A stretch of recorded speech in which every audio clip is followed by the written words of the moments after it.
സംസ്ഥാനത്ത് മഴ കനക്കുമെന്ന് കാലാവസ്ഥാ നിരീക്ഷണ കേന്ദ്രത്തിന്റെ മുന്നറിയിപ്പ്. ഇന്ന് 2 ജില്ലകളിൽ യെല്ലോ അലർട്ട് പ്രഖ്യാപിച്ചിട്ടുണ്ട്. പത്തനംതിട്ട, ഇടുക്കി ജില്ലകളിലാണ് മഴ മുന്നറിയിപ്പുള്ളത്. തിങ്കളാഴ്ചയോടെ മഴ ശക്തമാകുമെന്നാണ് അറിയിപ്പ്. തിങ്കളാഴ്ച 5 ജില്ലകളിൽ ഓറഞ്ച് അലർട്ട് പ്രഖ്യാപിച്ചിട്ടുണ്ട്. മലപ്പുറം, കോഴിക്കോട്, വയനാട്, കണ്ണൂർ, കാസർഗോഡ് ജില്ലകളിലാണ് ഓറഞ്ച് അലർട്ട്. 4 ജില്ലകളിൽ യെല്ലോ അലർട്ടുമുണ്ട്. തെക്കു പടിഞ്ഞാറൻ കാലവർഷം തെക്കൻ ബംഗാൾ ഉൾക്കടലിൽ സജീവമായിട്ടുണ്ട്. അടുത്തയാഴ്ച അവസാനത്തോടെ കേരളത്തിലെത്താൻ സാധ്യതയെന്നാണ് കാലാവസ്ഥാ വകുപ്പ് വിശദമാക്കുന്നത്. തെക്കുകിഴക്കൻ അറബിക്കടൽ, മാലദ്വീപ്, കൊമേറിൻ മേഖലയിലും ആൻഡമാൻ കടൽ, ആൻഡമാൻ ദ്വീപ്, തെക്കൻ ബംഗാൾ ഉൾക്കടൽ എന്നിവയുടെ ചില ഭാഗങ്ങളിലും കാലവർഷം വ്യാപിച്ചതായി കേന്ദ്ര കാലാവസ്ഥാ വകുപ്പ് അറിയിച്ചു. എന്നാൽ കാലവർഷം എത്തും മുമ്പ് തന്നെ കേരളത്തിൽ മഴ കനക്കുമെന്നാണ് പ്രവചനം. ഒറ്റപ്പെട്ട ഇടങ്ങളിൽ അതിശക്തമായ മഴയ്ക്കുള്ള സാധ്യതയാണ് പ്രവചിച്ചിരിക്കുന്നത്. 24 മണിക്കൂറിൽ 115.6 മില്ലിമീറ്റർ മുതൽ 204.4 മില്ലിമീറ്റർ വരെ മഴ ലഭിക്കുമെന്നാണ് അതിശക്തമായ മഴ എന്നതുകൊണ്ട് കാലാവസ്ഥാ വകുപ്പ് അർത്ഥമാക്കുന്നത്. അതിനിടെ സംസ്ഥാനത്ത് മഴക്കാല പൂർവ്വ മുന്നൊരുക്കം അടിയന്തരമായി പൂർത്തീകരിക്കാൻ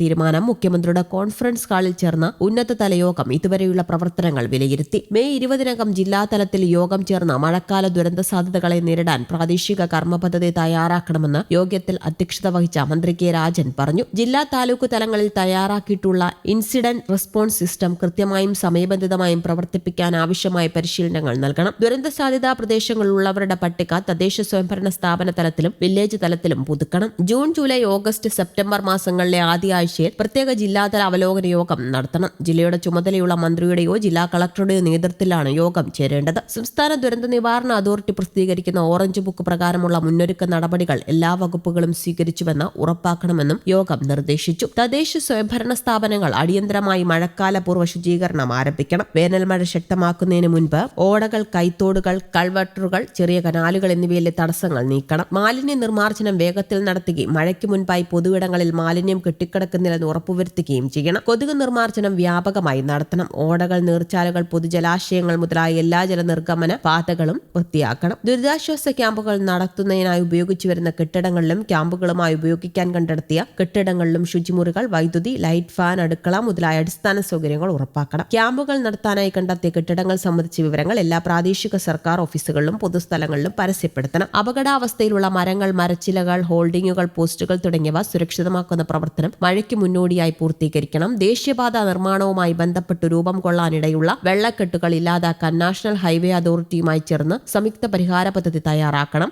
എല്ലാ പൊഴികളും ആവശ്യമായ അളവിൽ തുറന്ന് അധിക ജലം പുറത്തേക്കൊഴുക്കണം. ഇത് മെയ് 25-ന് മുൻപായി പൂർത്തീകരിക്കണം. പ്രധാന റെഗുലേറ്ററുകൾ, സ്പിൽവേകൾ എന്നിവയുടെ മുൻപിലും പുറകിലുമുള്ള തടസ്സങ്ങൾ നീക്കണം. എല്ലാ ഷട്ടറുകളും പ്രവർത്തിക്കുന്നുണ്ടെന്ന് ഉറപ്പുവരുത്തണം. അണക്കെട്ടുകളിലെ ജലം കേന്ദ്ര ജല കമ്മീഷൻ അംഗീകരിച്ച റൂൾ കർവിന് മുകളിൽ എത്തുന്നില്ലെന്ന് റൂൾ കർവ് നിരീക്ഷണ സമിതി ഉറപ്പാക്കണം. നഗരമേഖലകളിൽ ഡ്രെയിനേജ് സംവിധാനങ്ങൾ വൃത്തിയാക്കി വെള്ളത്തിന്റെ ഒഴുക്ക് സുഗമമാക്കണം. അടിയന്തര പ്രതികരണ സേന പുനരുജ്ജീവിപ്പിച്ച് ദുരന്ത സാധ്യതാ മുന്നറിയിപ്പ്, രക്ഷാപ്രവർത്തനം, പ്രഥമ ശുശ്രൂഷ, ക്യാമ്പ് മാനേജ്മെന്റ് എന്നിവയിൽ പരിശീലനം ഉറപ്പാക്കണം. ഉരുൾപൊട്ടൽ സാധ്യതയുള്ള മലയോര മേഖലയിൽ ബോധവൽക്കരണം നടത്തണം. വിനോദസഞ്ചാര കേന്ദ്രങ്ങളിൽ അപകട സാധ്യതാ മുന്നറിയിപ്പുകൾ പ്രദർശിപ്പിക്കണം. റോഡിൽ പണി നടക്കുന്ന ഇടങ്ങളിൽ സുരക്ഷാ ബോർഡുകൾ സ്ഥാപിക്കാൻ നാഷണൽ ഹൈവേ, പൊതുമരാമത്ത് വകുപ്പ്, റോഡ് സേഫ്റ്റി അതോറിറ്റി എന്നിവർക്ക് പ്രത്യേക നിർദ്ദേശം നൽകണം. റോഡിലുള്ള കുഴികൾ അടയ്ക്കാനുള്ള നടപടി അടിയന്തരമായി സ്വീകരിക്കണം. കുഴികളും മറ്റും രൂപം കൊണ്ടിട്ടുള്ള സ്ഥലങ്ങളിൽ ആളുകൾക്ക് അപകടം സംഭവിക്കാതിരിക്കാനുള്ള മുന്നറിയിപ്പ് ബോർഡുകൾ വയ്ക്കണം. കാൽനട യാത്രക്കാരുടെ സുരക്ഷിതത്വം ഉറപ്പാക്കണം.